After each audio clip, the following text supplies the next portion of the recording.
saudara kita yang dalam keadaan sulit. Nah, berada di dalam tahanan pasti keadaannya sulit. Dan itu bukan hanya saya, tetapi saya mengikuti Paus Fransiskus. Coba kita lihat, kalau kenal dengan Paus Fransiskus, ketika masih sehat, kalau masa-masa Paskah begini, pada hari Kamis nanti, beliau selalu datang ke penjara. Selalu. Saya juga sebagai seorang pastor, uskup di Keuskupan Agung Jakarta, mempunyai tanggung jawab seperti itu. Dan saya biasa mengunjungi itu di daerah wilayah pelayanan saya, di Jakarta, Tangerang, dan Bekasi. Jadi ini bukan hal yang sangat luar biasa. Alasan yang kedua, ini nanti saya cerita tentang gereja Katolik ini. Tahun ini gereja Katolik seluruh dunia merayakan yang namanya tahun jubileum. Judulnya adalah pengharapan, peziarah pengharapan. Kita semua adalah peziarah pengharapan, dan tadi Pak Hasto juga berbicara mengenai pengharapan itu.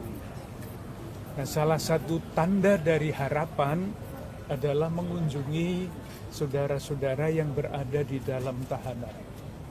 Itu alasan pastoral, alasan tanggung jawab saya sebagai uskup mengapa saya datang ke sini. Alasan pribadi ada. Pak Hasto itu rumahnya di Jalan Kaliurang di Gentang. Di depan rumahnya, di sebelah rumahnya itu ada lapangan sepak bola. Saya dulu tinggal di sana itu 16 tahun. Lebih 23 tahun tambah 7 malahan. Saya sering main sepak bola di lapangan itu.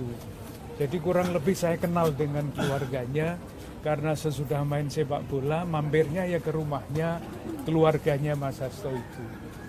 Jadi ini bukan kenal sekarang saja, sudah lama saya kenal beliau. Itu alasan yang kedua, alasan yang pribadi. Tadi di dalam pembicaraan Mas Hasto merasa bahwa ini adalah masa untuk retret katanya. Jadi kata retret dipakai untuk memurnikan diri.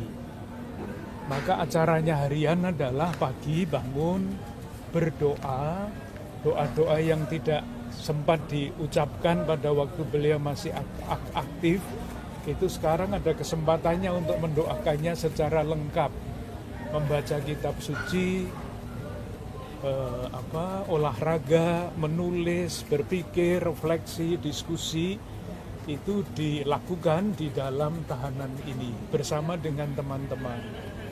Dan Mas Hasto sangat senang karena beliau hadir dapat membuat suasana di dalam rumah ini, rumah tahanan ini hidup. Jadi tidak suram tetapi hidup, gembira, karena saling mendukung di dalam keterbatasan. Jadi bukan sesuatu yang tidak berarti, tetapi justru diartikan. Kan tidak mudah ya mengartikan sesuatu yang tidak menyenangkan itu.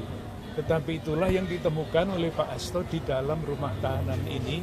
Menemukan waktu untuk berdoa, menemukan tamu untuk waktu untuk berdiskusi, dan menulis refleksi yang buah-buah dari peristiwa itu. Pak, Bapak ada pesan khusus? Silakan Pak. Ya, apakah ada pesan khusus atau ayat-ayat renungan yang disampaikan Bapak kepada Mas Hasto di dalam sebagai yang tadi dibilang penguatan atau penghibur atau apa? Salah satu yang boleh dikatakan ekstrim adalah menjalankan puasa 3 hari 3 malam, tidak makan dan tidak minum. Itu sesuai dengan salah satu tokoh di dalam kitab suci yang namanya Esther. Heran kan, 3 hari 3 malam. Saya itu tidak makan setengah hari saja pusing. Itu satu. Yang kedua adalah doa. Tadi yang kami diskusikan adalah salah satu doa yang diceritakan di dalam Kisah Para Rasul. Jadi doanya itu disampaikan oleh jemaat yang sedang berada di dalam keadaan sulit. Nah, kalau biasa orang berada di dalam keadaan sulit itu kan minta dibebaskan ya dari dosa, dari kesulitan itu. Tapi di dalam doa itu umat yang mengalami kesulitan tidak minta dibebaskan.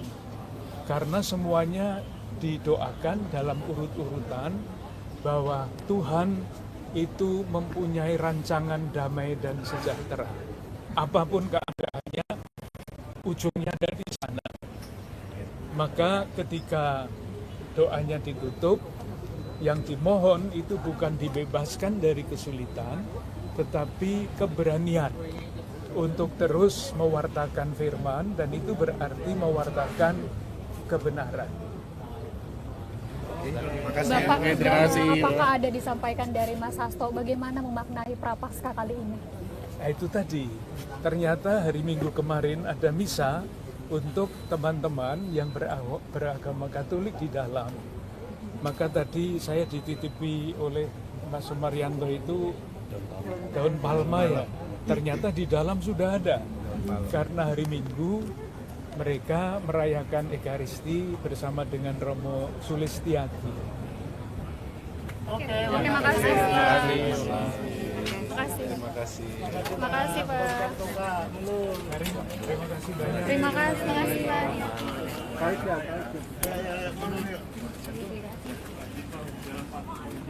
Silakan.